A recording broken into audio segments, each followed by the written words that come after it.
बात दक्षिण भारत के राज्य कर्नाटक की, जिसमें बीजेपी प्लस को 23 सीटें 28 सीटों में से मिलती दिख रही है और 5 सीटें कांग्रेस के खाते में जा सकती हैं। और इसी के साथ जिस तरह से ये पूरी तस्वीर एक बार फिर आप देख लीजिए, 2024 का ये पहला ओपिनियन पोल और 28 सीटों का ये पूरा लेखा जोखा। प्रदीप जी, आप इस पर क्या कहेंगे?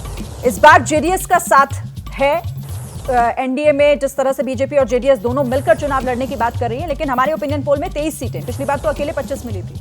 नहीं, मुझे लगता नहीं कि इस तरह का रिजल्ट आएगा। देखिए, दक्षिण का एकमात्र राज्य है कर्नाटक, जहां अयोध्या आंदोलन का सबसे ज़्यादा असर हुआ।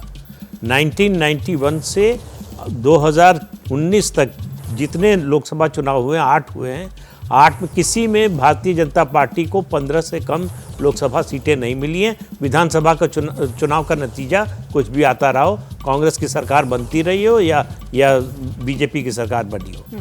तो इसलिए जो है, इस बार बीजेपी ने, जो विनोद शर्मा जी कह रहे थे कि जाति का असर अब भी बहुत है कर्नाटक की राजनीति पर, तो अपने जातीय समीकरण को दुरुस्त किया है विधानसभा चुनाव के बाद।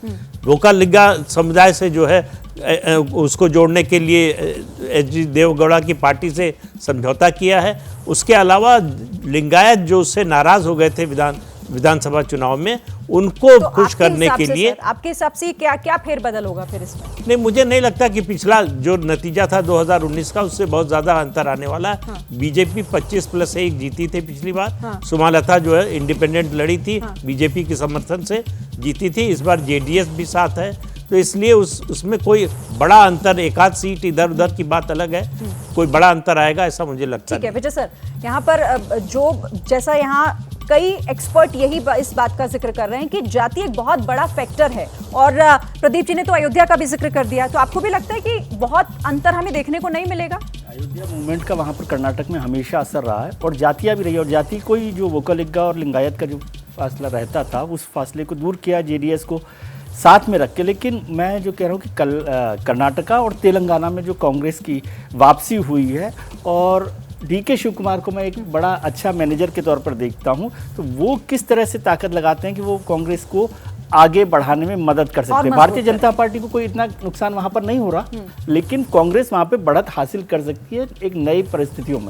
ठीक है, अब विजय आप कुछ कहना चाह रहे हैं? जो विजय भाई ने कहा है, मैं उसमें जोड़ते हुए कहूँगा, कांग्रेस के लिए कर्नाटक में अच्छा प्रदर्शन करना बहुत जरूरी है। उनके जो राष्ट्रीय अध्यक्ष हैं वो भी कर्नाटक से हैं। हाँ, खरगे साहब जब विधानसभा का चुनाव जीते थे, उसमें खरगे साहब को काफी बल मिला था। दूसरी बात है कि उन लोगों ने उसका उतना फायदा नहीं उठाया। तो अगर कर्नाटक में कांग्रेस अच्छा प्रदर्शन नहीं कर पाती है, जहाँ का अध्यक्ष भी उनका कन्नडे का है, और इतना बढ़िया उन्होंने चुनाव जीता, तो फिर कांग्रेस को सारे देश में लोकसभा चुनाव में कुछ बेहतर प्रदर्शन करने का विचार जो है वो तकरीबन छोड़ ही देना चाहिए। वहाँ उन्हें अच्छा प्रदर्शन करना ही है, वो उसके बिना नहीं बच सकते। मैं कांग्रेस की प्रवक्ता ऋतु चौधरी हैं, उनसे जवाब ले लेती हूँ। सुना आपने अभय दुबे क्या कह रहे थे कि मतलब कम से कम कर्नाटक में तो कांग्रेस का प्रदर्शन ये नहीं रहना चाहिए जो हमारे ओपिनियन पोल में सर्वे में निकलकर सामने आ रहा है, फिर बाकियों से क्या उम्मीद की जाएगी? देखिए, मैंने आपको पहले ही ये स्पष्ट किया था कि हम 20 से ज़्यादा सीट ला रहे हैं, और अभी सर ने बोला भी है कि डीके शिव कुमार का इसमें बहुत बड़ा रोल रहने वाला है, जो कि अभी जो है एक बहुत बड़ा चेहरा बनकर उभरे हैं हमारी पार्टी में, और पहले भी थे। लेकिन कर्नाटक की राजनीति में अभी जो लोकसभा सीटों पर रहेगा उनका काफ़ी प्रभाव रहेगा, और हमें लगता है कि बहुत अच्छे से हम लोग मैनेज कर रहे हैं इस चीज़ को।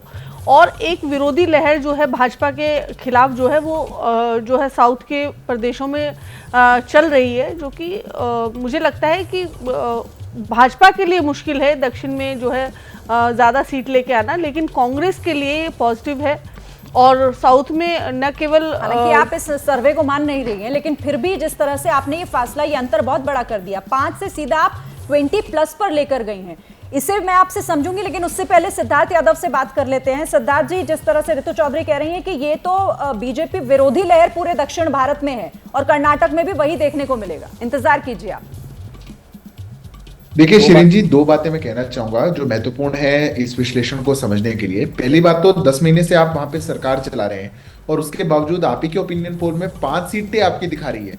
ये दिखाता है, साबित करता है कि प्रदेश की जनता आपसे कितना त्रस्त हो चुकी है। इतने कम समय में जो आपने सब किया, उससे वो कितनी तंग है कि वो आपको लोकसभा में बिल्कुल समर्थन नहीं करने वाली। दूसरी बात, ये लोकसभा का चुनाव है।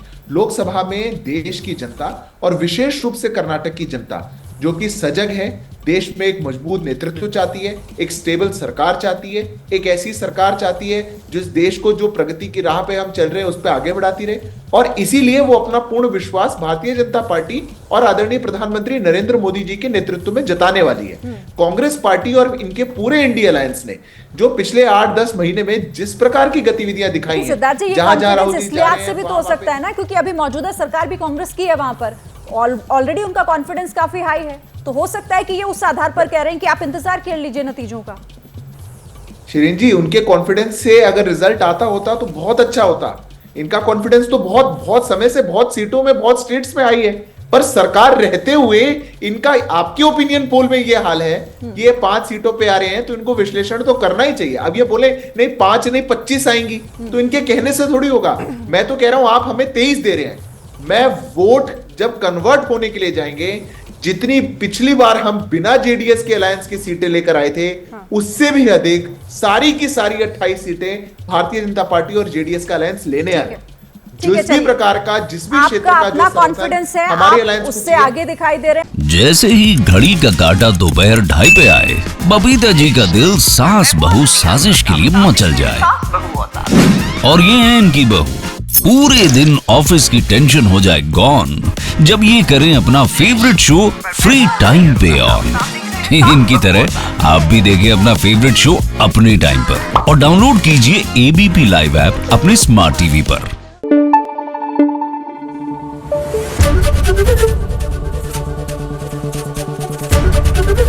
एबीपी न्यूज आपको रखे आगे।